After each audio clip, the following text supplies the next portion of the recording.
Charlotte Observer, or at CharlotteFive and the Charlotte Observer, who covers food, beverage, and dining in the Queen City. Welcome to you all. Good morning. Thank you for being here. Morning. Morning. Heidi, I'm going to start with you. This marks the 35th anniversary of the James Beard Awards this year, and folks outside of the culinary world may not know A, who James Beard was, or B, what the significance of these awards are. So fill us in.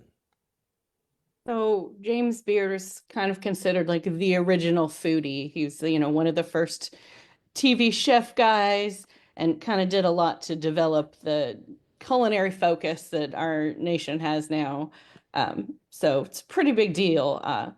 And I would say the James Beard Awards are really like the best way you can take a look at like the nation's culinary superstars.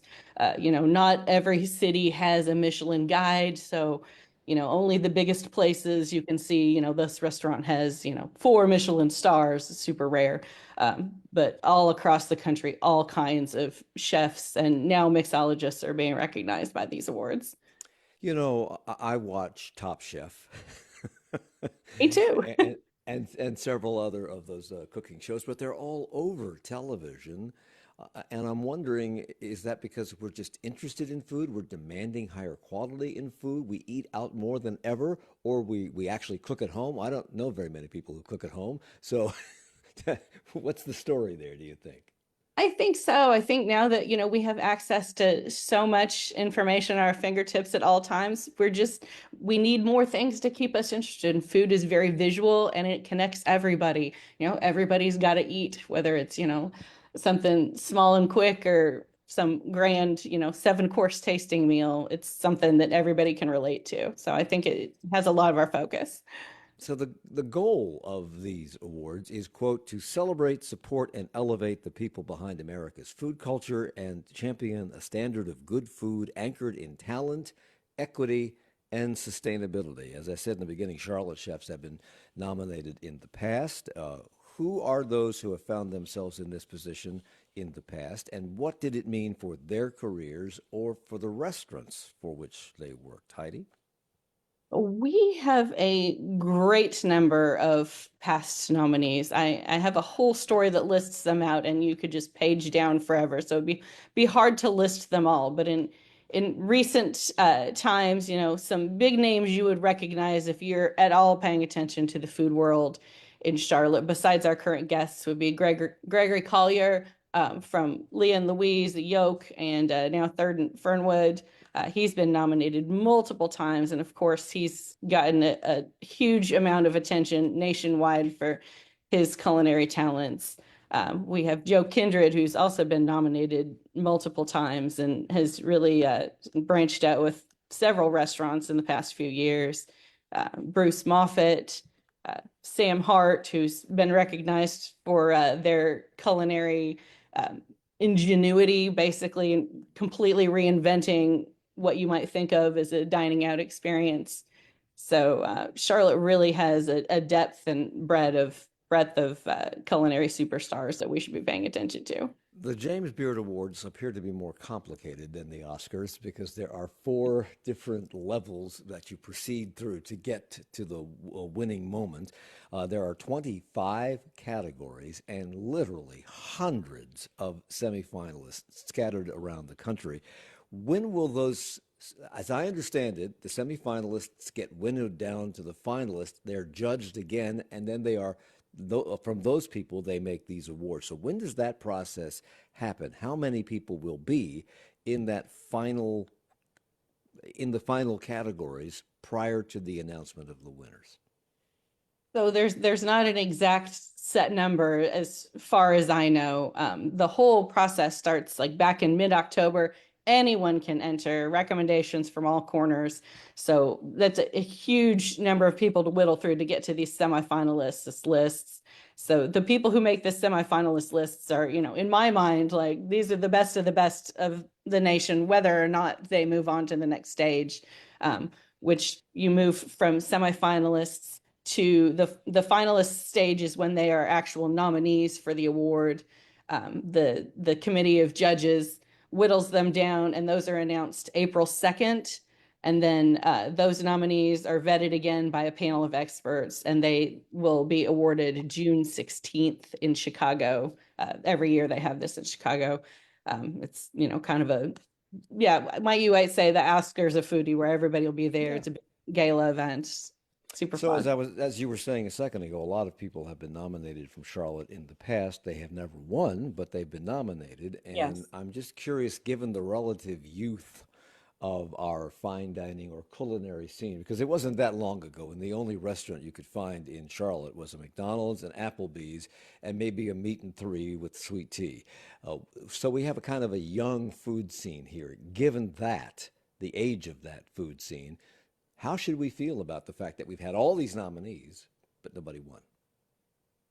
I think just to be nominated to make it to the semifinals is a pretty impressive feat. And the fact that we're getting more and more attention each year really says something. And we've got some people doing very creative things. And not only that, for the James and Beard Awards, they really pay attention to how you're engaging in your community, the depths of service that you're providing, how you treat your staff and interact with your customers from top to bottom, like just culinary excellence and service excellence all over the place. So I think it says good things about Charlotte's dining scene. And, we may be kind of still seen as a steakhouse town, but we've got some very interesting things going on that people should start to clue in on. We have three of the nominees from Charlotte with us on this program this morning. They are the three nominees from Charlotte. So we have a full house. We've run the table here. Chayil Johnson is with us. He is the executive chef at Community Matters Cafe. Talk about the process for you, Chayil, so far. How were you selected as the semifinalist, and when did you find out? So in terms of the process, I don't really know. The chefs aren't made aware of anything up till the moment of when it happens. It's not like the James Beard Foundation or any of the representatives come into our restaurant and say like, "Hey, we're from James Beard. We're here to test you for the James Beard Awards," or anything. So even if we're aware that we might be being watched or it may be happening, in reality, there's no way for us to really know. Are And the you way I found aware? out, I was actually Kyle, are you aware that you're being watched in the process? now I'm aware that I'm being viewed, that I'm being looked at in this way. Beforehand, it was really I was just putting my head down and doing the work that I was required to do. But yeah, so the way I found out, we actually were closed for the day because of the last snowstorm that we had here in Charlotte.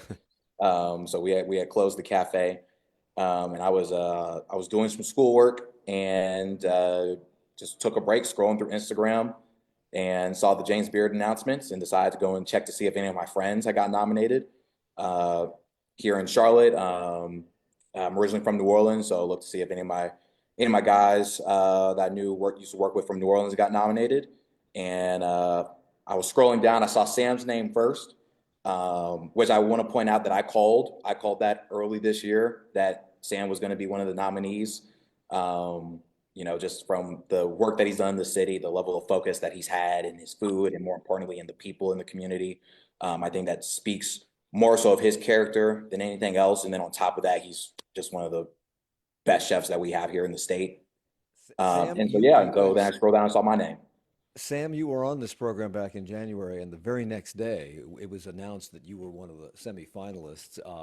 Did you know at the time you were on that you were a semifinalist, or did it come to you the next day, like the same way we got the news? Yeah, no, actually, Mike, I got off the program and off our last show about Hopeway, and I like ran into the shower, and like probably all of us here, I'm always 30 minutes behind, it seems. And so uh my fiance like came running into the bathroom while I was showering and could barely say the words James Beard. And that's how I found out. At first I was like, you know what I mean? Like I wasn't quite sure what she was saying. And if she was saying James Beard, I was like, just stop. It's somebody else. It's not me. You know what I mean? Like, Natalie, I'm in a hurry. I have to get to work. You know what I mean? Like I have more important things to do. And finally she held the phone up, and I saw the nomination, and I didn't even know it was coming out. It's not something to really think about. Yeah. I'm an owner, I'm a business owner. We have a lot going on. We were in expansion at the time, and just wear a lot of hats, man. And with everything going on, it just wasn't on my radar. And so I was shocked. I was equal parts like shocked and super stoked for my team and my crew, and and all the blood, sweat, and tears they put in this business in the past 5 years. Colleen, you were nominated in a brand new category, Outstanding Professional in Cocktail Service. There's also a category called Outstanding Professional in Beverage Service. What's the difference? So cocktail is more in that sort of mixologist sphere, where beverage service I think is more for the bartenders that aren't necessarily, or like professionals that are not necessarily working in like spirituous liquor. So your sommeliers, your cicerones, your beer and wine people is beverage, and then cocktail I think is more spirituous liquor. So talk about what it is to be a mixologist. Because bartenders, you can go to the bar and you can order a fancy cocktail. I've watched it happen. I've experienced it myself. And they do it, but they're bartenders. They're not necessarily mixologists. So split hairs for me. What's the difference? Well, first I'd like to say I think I qualify as both a bartender and a mixologist. Okay. Like mixologist, the term has been around since like the 1850s, but especially in the early aughts and like the cocktail revival, it kind of got a bad rap, right? Everyone just started thinking of mixologist as like some hipster dude with like a handlebar mustache who put like 75 ingredients in a gin and tonic. So like that's fair. For me, nowadays, I'm perfectly fine with being called either one, but I think that what most people are thinking of the differences is that a bartender is a person who is doing the actions of putting liquids in cups in front of you. And a mixologist is the person who is like a chef creating the recipes and doing the sort of labor intensive side of that to like build an entire drink recipe from the ground up. Heidi, I have about 30 seconds. What does it mean that the James Beard Award is recognizing mixology and mixologists? I don't know if you've had a lot of cocktails in high-end restaurants lately, but the layering of flavors that happen in modern times is just vastly different than, when you would pull up to a restaurant and order a margarita 10 years ago. You can taste like just as you would like tasting a salad with all the different ingredients. There's so much care and attention given to tasting the different flavors in a drink now that just We have didn't to stop. be We'll there. come right back in a moment and continue on this line. Good morning. Coming up on the next Charlotte Talks Local News Roundup, nationwide, people are getting angry about moves in government. Here, protests break out over the disputed race for the state Supreme Court, still disputed. The governor declares a state of emergency in advance of winter weather arriving, and State Senate leader Phil Berger is not concerned about a projected drop in revenue, which some believe could send us off a fiscal cliff. Those stories and more with our roundtable of reporters tomorrow morning at 9 here on 90.7 WFAE.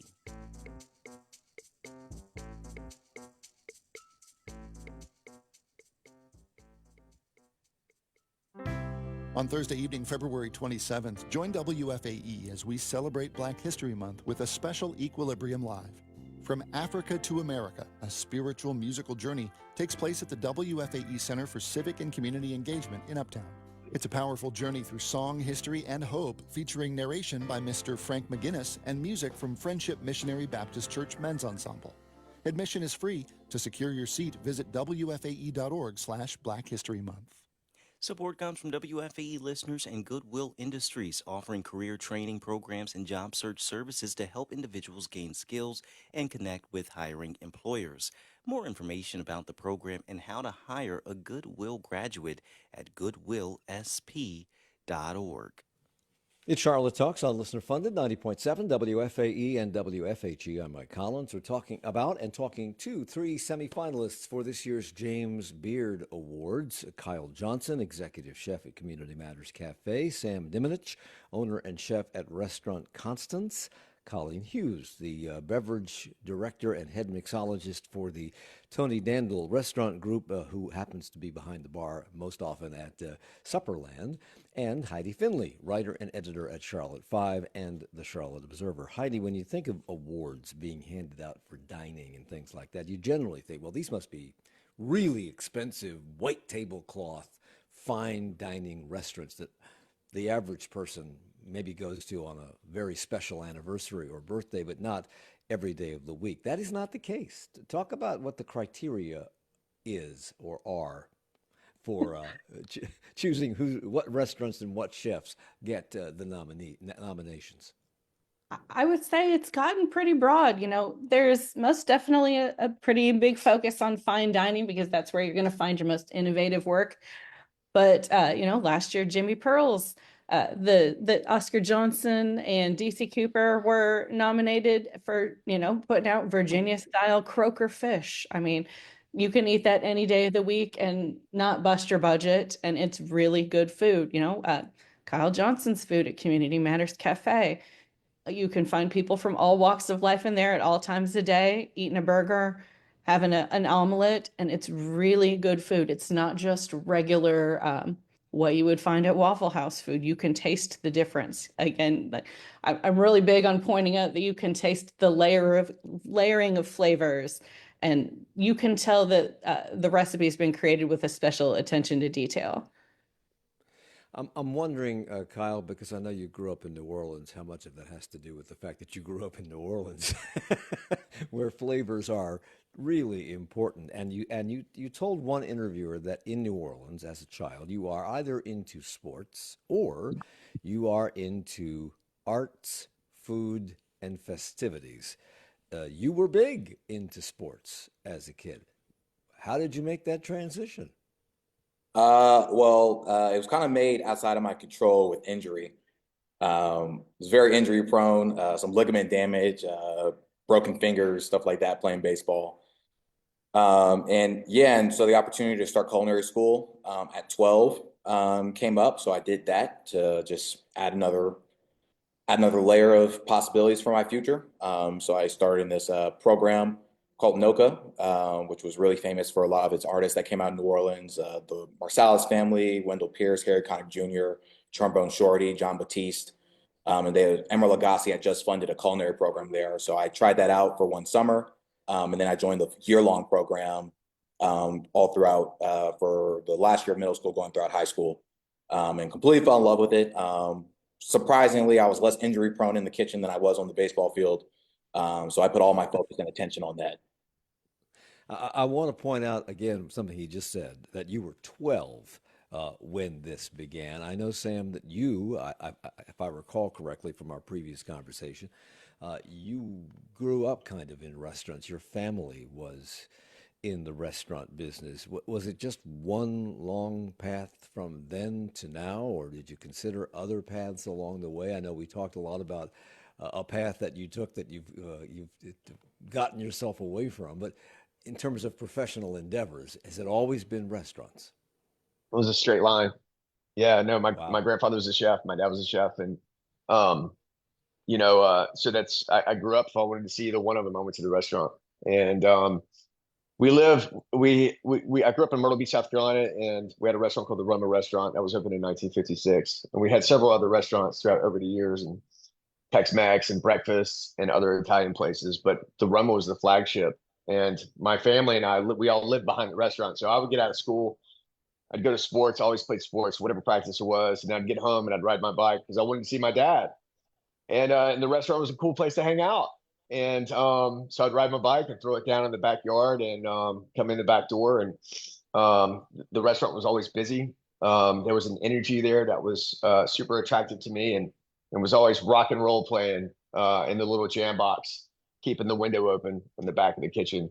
And yeah, man, as a young kid, as a young boy, that's where I wanted to be.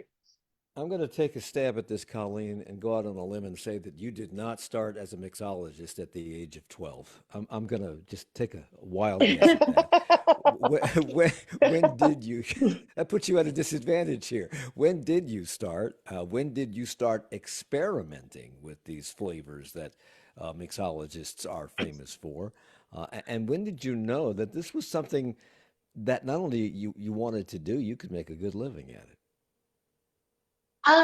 Yeah, so I started I mean I had been a bartender for a while. And I'm older than I look, but I won't get into it. And I've been a bartender for a while, craft cocktails. Hadn't really broken yet in Charlotte. I was living in Charlotte.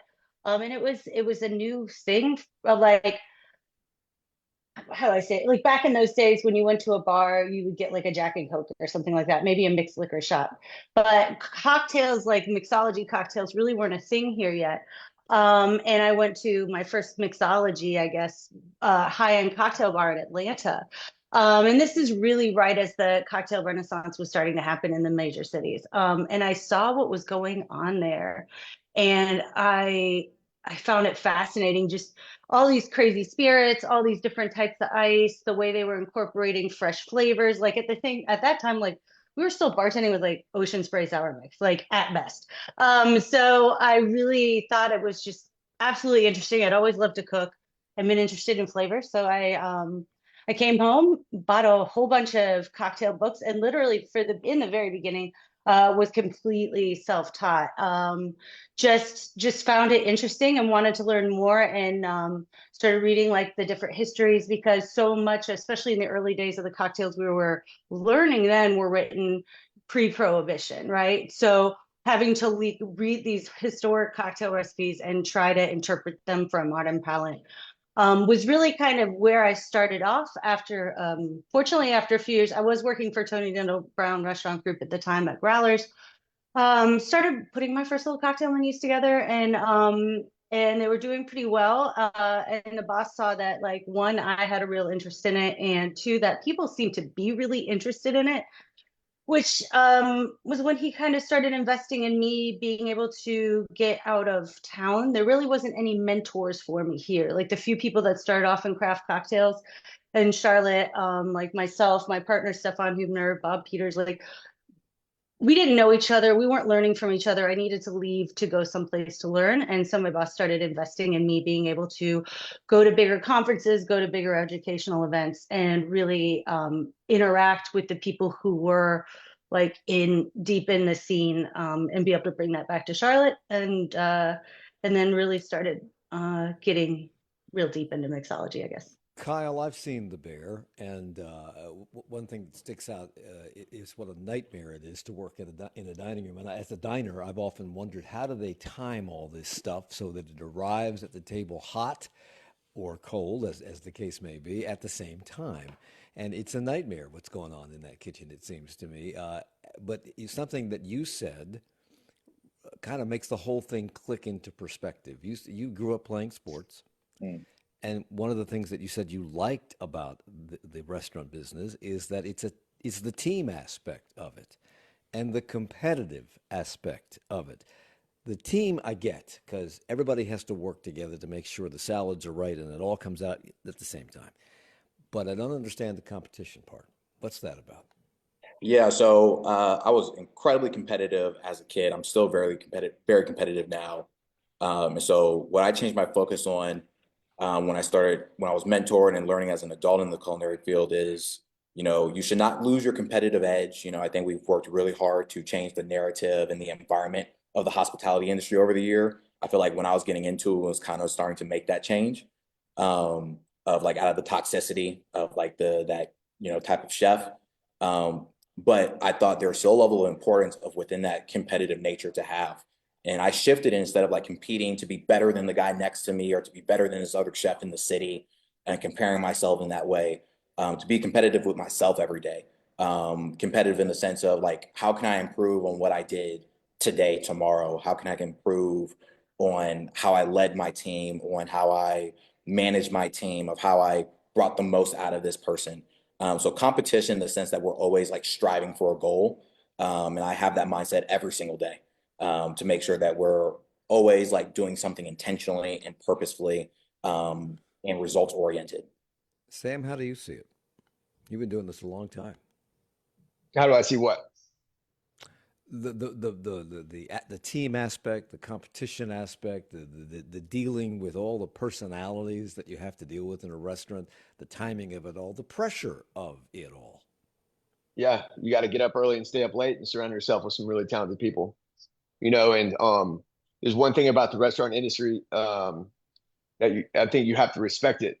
And one thing that Kyle touched on is I think there's this participation that you have to have in your own advancement, right? But I think like kind of channeling that through some really, really humble energy and you know what I mean? And really just trying to be of service to yourself and to others, and so that's really my approach. The industry is one of those things that if you're not careful, it'll swallow you up and spit you out, but I think if you have a respectful approach to it, a humble and respectful, focused approach to it, then you have an opportunity to do what you want to do.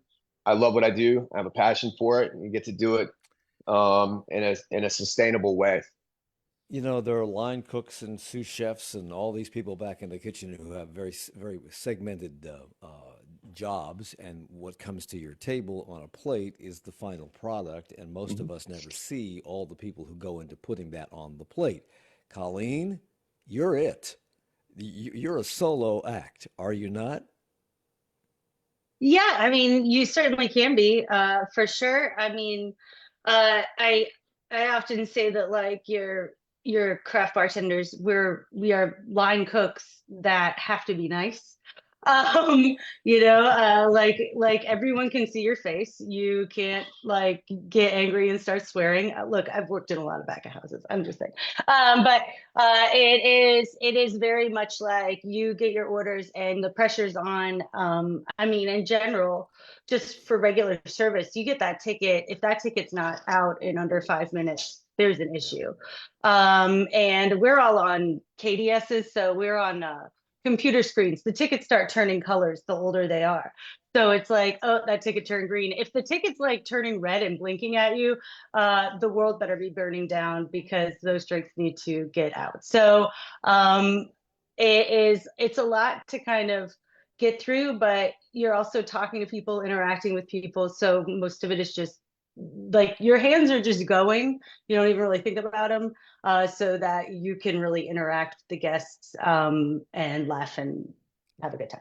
I want to talk about the mission of some of these restaurants that the three of you work in, and Community Matters Cafe. Kyle, you came, first of all, you started at the age of 12.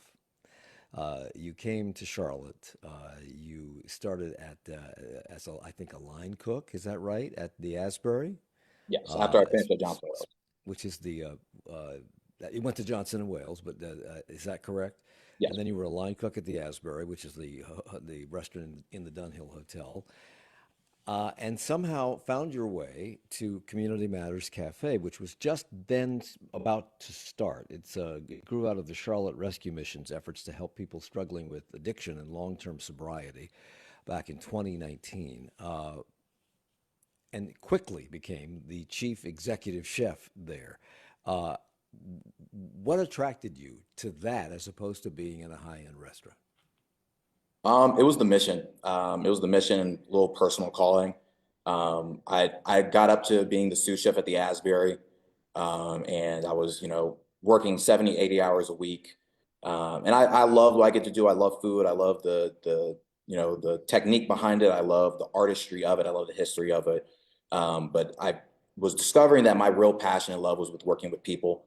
At the time, like since I've been in Charlotte, I'll be 10 years in Charlotte this June. I've been working with this other nonprofit that tutored and mentored inner city kids. And even as a kid, like me and my family did a lot of like humanitarian nonprofit work. So I'd always been aware of that side of work and really loved it and enjoyed it. And so I was just kind of getting burnt out at the Asbury, and I was looking to do something more along the lines of like being able to put my talents and my skill set to help people, but doing it through my passion of the people part of it, not just like pushing plates to make a profit for others. And it's a nonprofit restaurant, isn't it? Yes.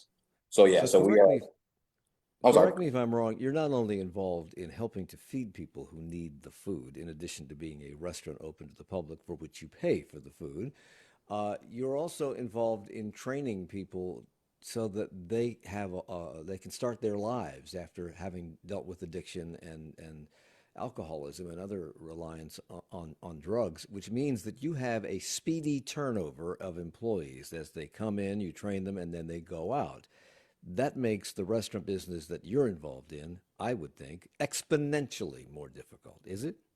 It can be, yeah. So with the rescue mission, the cafe is a life skills program where they're learning the hard skills of like working in a restaurant and hospitality, but also the life skills of proper forms of communication, dealing with their stressors and their triggers and all the aspects to prevent them from going back to a life of addiction. And so, yeah, so they're here for 6 months in our cafe program, life skills program. But throughout those 6 months, they will rotate throughout every single department. So each manager kind of acts as a trainer and educator with that, but also we're reinstituting those life skills that they learned in a classroom in a world laboratory and application. Sam, this is one of the things we spent a lot of time talking about when you were on the program back in January. One of the many things we talked about, but the fact that you've had your own problems with addiction, which you have overcome, You could say that. but in the restaurant business, that seems to be a business where people have to deal with that a lot. Talk about that for a moment. Yeah, I mean, so on my journey of recovery, and I got to say, like, what Kyle is doing is incredibly courageous, and and there's a lot to unpack here, but I just admire his humility and his dedication to impacting people through food so much. Whenever I was early in my sober journey, I was just told that you cannot cook, you cannot be in this business and stay sober, and what I quickly realized is that if I put sobriety first, I can do anything and everything's on the table. And so, fast forward to March of 20, I was out of a job like most of us, and I didn't know what my next step was going to be. I leaned into recovery and I leaned into food, and and I set out on a mission to lift people up through food and support local food systems. Sam Diminich, along with Colleen Hughes and Chayil Johnson, are three of the James Beard finalists for the James Beard Award nominees. We'll continue our conversation about that and more in just a moment at Charlotte Talks. Coming up in 20 minutes, on the verge of pandemic. That's what scientists are worried about as avian influenza continues to kill millions of birds and raises egg prices. Meanwhile, information about bird flu has disappeared from the CDC online database. And the U.S. Department of Agriculture fired several staff members over the weekend, accidentally, and it's working to rehire those affected. Are we prepared for a possible pandemic? That's on today's 1A at 10 o'clock. With the WFAE mobile app, you can take WFAE with you wherever you go. You can listen to your favorite programs live or catch up on past episodes of one of our podcasts. It's radio without the radio. Enjoy engaging conversations, interviews, and stories that matter, all while on the move. Download the WFAE app now and experience the power of public radio in your pocket. Find it at the Apple App Store or on Google Play. This is Layla Fadel, co-host of NPR's Morning Edition. One of the things you can count on from NPR and this station, we've got your back when it comes to reporting the news. And one of the things this station counts on to keep it all going, contributions from listeners. One way you can help is to donate a vehicle you no longer need. It's free to you, easy to do, and could be worth hundreds of dollars in support. If you don't need it, donate it. Thanks. Just visit WFAE.org/cars. It's Charlotte Talks on WFAE and WFAE.org. I'm Mike Collins. We're talking to three of the James Beard Award finalists this year that just happened to be in Charlotte, working in Charlotte restaurants. Chayil Johnson, executive chef of Community Matters Cafe. Sam Diminich, owner and chef at Restaurant Constance. Colleen Hughes, the beverage director and head mixologist for the, the Tonidandel Group, and who works at Supperland. She's a nominee for Outstanding Pro in Cocktail Service, Kyle and Sam are nominees for Best Chef Southeast, but they're still talking to each other. And Heidi Finley is with us. She's a writer-editor at CharlotteFive and the Charlotte Observer. It seems to me, Sam, that when you reach the level of expertise and ability that you and your co-guests here have reached in their various fields, it's through hard work, talent, yes, but a lot of hard work and dedication and a willingness to put in the hours to do it. And that, it seems to me, requires passion. Otherwise, you're just going to burn out. Where does the passion for this come from in you? Yeah, that's a lot to unpack there, Mike. But I'll say this, it's the only thing I've ever done. It's my one true love, and food has always been kind of a safe place for me. What I've found over the years of, different chapters of my life cooking is, and kind of where I'm at now is like, you never know what somebody's going through, right? And they come into your restaurant, they might have a world of trouble on their mind between your ears, but you get to make an impact on them for 45 minutes to an hour and a half, whatever the case may be, and alter everything, and I just lean into my experience, whether it being my struggles or on, any of kind of my life chapters where food has done that for me and somebody has been there for me. And, I just feel like we're the lucky ones, man. We get to be in a business that focuses on hospitality, and we get to speak through food. And in Colleen's case, she gets to speak through Bev and her creativity and get to make an impact on people. Not a lot of people can say they get to do that, in their professional careers. I feel extremely privileged.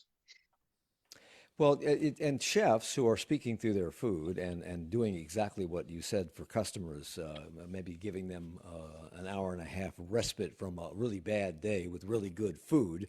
Colleen, you're not only doing that with drink, people talk to you.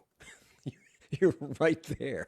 You hear all of their troubles, if you want to, I suppose, and participate in it. Where does the passion for learning about all these different ingredients that make up a good and interesting cocktail come from in you? And the fact that it's a long time to stand behind a bar on your feet and mix drinks hour after hour after hour, that takes a passion as well. It does, but I'm sure the chefs are on their feet more than I am. For me, really, at the end of the day, I'm very dyslexic. I realized early on that I needed to, and I'm just like a very naturally a people person, and I figured out that I needed to find a career where I could just talk to people for a living, because that's generally what I like to do. So bartending really was kind of a natural fit there.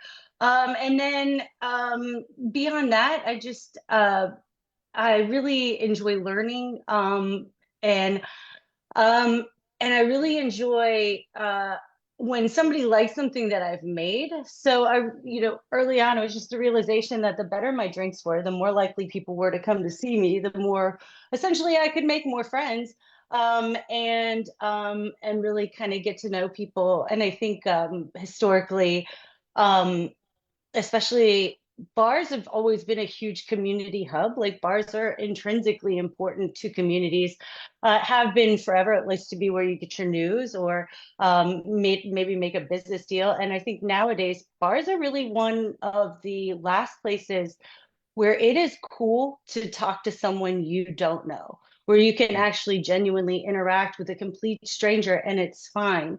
And especially now where everyone's just kind of shutting each other down for their points of view, or are just not listening to each other, being in a bar, and especially being in a bar and watching two people meet for the first time and just kind of fall into conversation, or you get to do it and you get to meet someone and see their point of view. I think it kind of makes bars a really important place right now. So I'm very happy to be a part of it. And like I said, the better my drinks are, the more likely people are to come. So just kind of perfecting that comes from a place of just wanting people to come and enjoy my bar. So Heidi, Colleen works at a restaurant. It's a really fine restaurant, and the food is probably why people come. Although maybe now the drink, the beverages will be one of the reasons they come as well. Maybe it already is. Uh, which leads me to this: restaurants usually maybe you have a drink before dinner, maybe you have wine with dinner. A lot of restaurants have sommeliers who understand how to pair the wine with the food that you've ordered to make recommendations. Are we giving short shrift to cocktails? Should there be a sommelier for cocktails that you have with a particular dish? I think the city's mixologists are really elevating the drink scene quite a bit. You will find that the cocktails are really meant to more, start your meal off, not so Mhm. much paired dish by dish like you would a wine, just because they have such flavors on their own. Who knows what you're going to order that might pair with that, and I'm sure servers are trained to give you some look into that. But really, the cocktails stand alone in this town, so you can get a drink before your meal, after your meal, and it will add to your experience. Colleen, did you want to chime in there? Oh yeah, one thing I do want to add to that. So at Supperland, we have a hidden bar, and in that hidden bar is really a very unique line of service. It's a cocktail tasting menu. So like many chefs in town have like food tasting menus where it's sort of predetermined in advance, and people kind of come and you don't order, and everything is sort of presented the way it's supposed to be. We write our cocktails very far in advance, or far in advance of the menu releasing, and the chefs actually pair the food to the drinks. And in a very intentional way, we discuss what we did, how we did it, the spirits we used, and how we layered all our flavors so that the chefs can come back and intentionally pair the food to the cocktails to kind of keep the cocktails at the central focus of the experience, and giving people an opportunity to really try them in a different way, interact. It's a very small seating, and as we deliver our cocktails, we give people a lot of information about how we made them, why we think they're cool, the different spirits why that we chose, and why we think they're important. And so you really leave with a very good understanding of the cocktail we crafted. And the food is important, but not the central focus of the experience. So it seems to me that there's some comparison to recording artists here and chefs and the food they serve. Because if you go to a concert by a recording artist, you want to hear them sing all of their hits. And I went to a concert once where the first thing that the performer said was, we do our hits every place we go, but tonight we're doing all of the album cuts that you've never heard. The audience went nuts. I mean, they were not pleased at all, and it was not a fun evening. So I'm just curious about from the point of view of a chef, Sam and Kyle, how adventuresome I would think that you like to push the envelope and try new things and add new ingredients, and maybe the protein is a little not off the beaten path. How adventuresome are diners in Charlotte, and do you get bored with what you have to put on the menu night after night after night? Sam, I'll start with you. Yeah, we change the menu like twice a month, sometimes 3 times a month. I'm changing it today.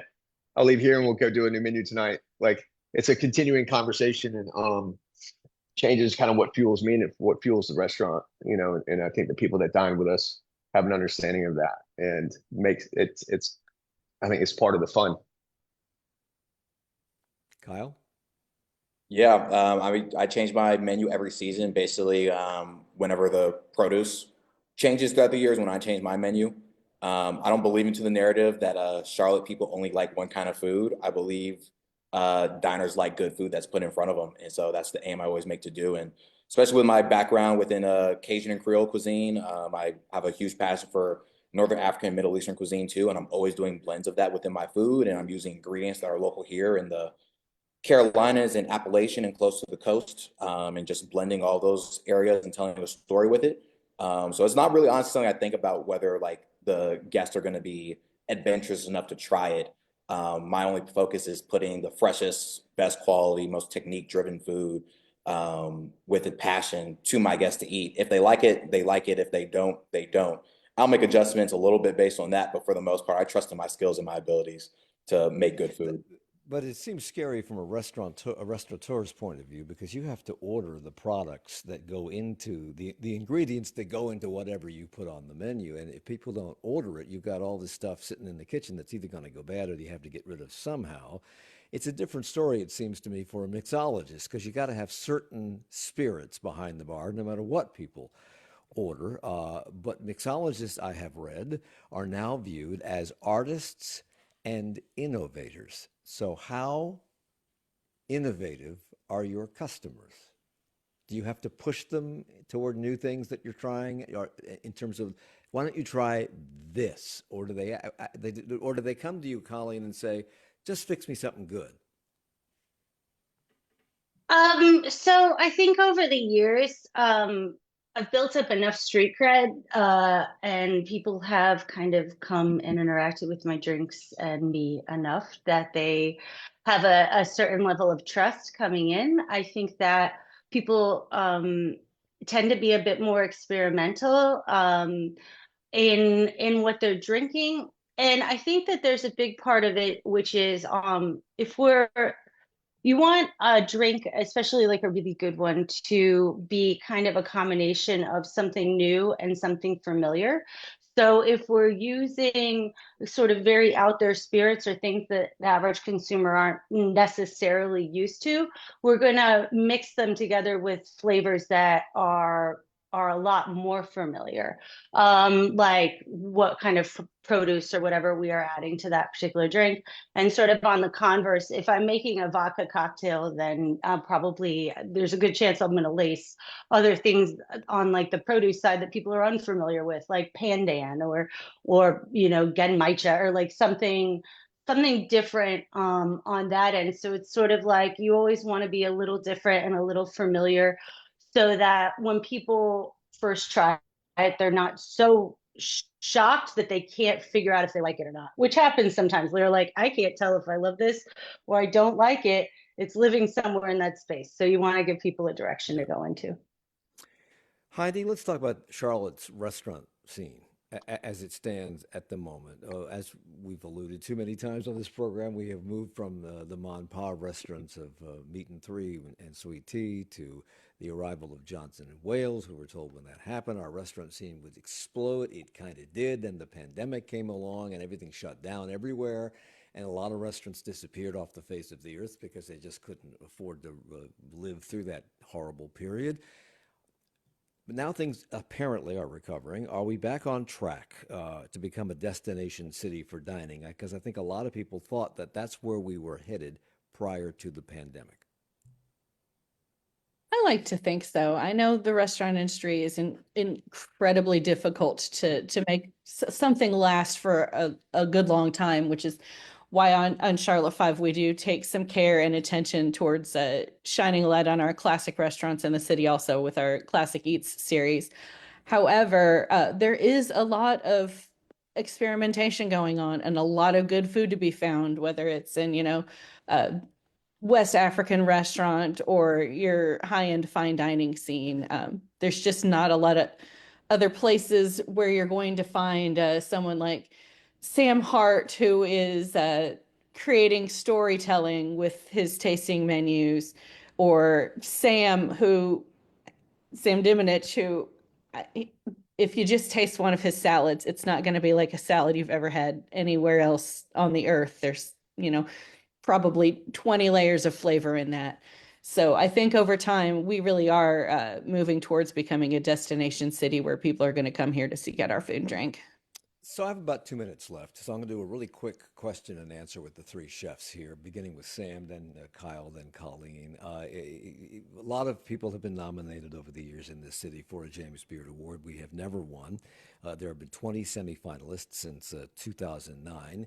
And as in the Oscars and the Emmys, the nominees always say, "Well, it's an honor just to be nominated." Is that how you feel about it, Sam, or do you want to win this thing? And what would it mean to you personally, and to your restaurant, and to the city to win, Sam? I win every day. I wake up alive and sober, man. Honestly, and yeah, the James Beard, of course, we want to bring one home. I'm sure everybody on the panel would say the same thing, but it doesn't define what we do. We're a restaurant group of local individuals that love each other, that carry each other, and we're all change agents, that's what got us here, and that's what we'll continue to do. Kyle, same question.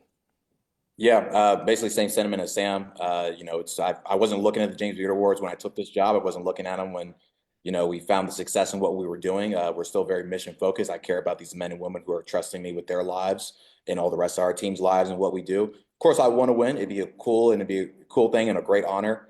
But I'm still gonna have to wake up tomorrow at 4 a.m. and get to work. So I have 30 seconds. Colleen, go ahead. Yeah, I mean, this is the first year that this was a category, so it really wasn't in my radar. So, I mean, it would be awesome to win. We're a control state, so we don't get a ton of people don't really look at us for cocktails. So hopefully this will mean that they will.